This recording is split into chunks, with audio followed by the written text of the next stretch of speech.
Welcome to Penrose Learning, where we make understanding easy. You'll start by confirming prerequisites and launching essential tools.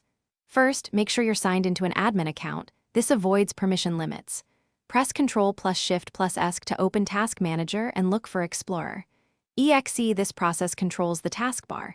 If you don't see it, don't worry, keep Task Manager open. Next, open Settings via Start or Windows plus I so you can toggle personalization and system options. Once done, you have the windows and tools ready to restore the taskbar. Now you'll execute the core fixes.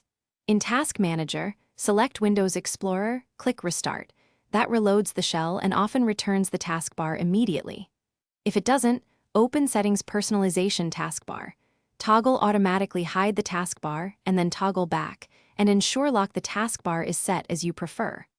Also check System Display to confirm scaling and multiple display settings aren't moving or hiding the bar. These steps handle the most common underlying causes. Finish with Advanced Recovery Actions if the taskbar still won't appear. Open an elevated command prompt and run sfc/scano, then dism/online/cleanupimage/restore health to repair system files. Restart afterward. If problems persist, create a new local user to test whether the issue is profile-specific and migrate data when confirmed. As a last resort, use System Restore to revert to a working state or perform a clean reinstall. Troubleshooting tip. If change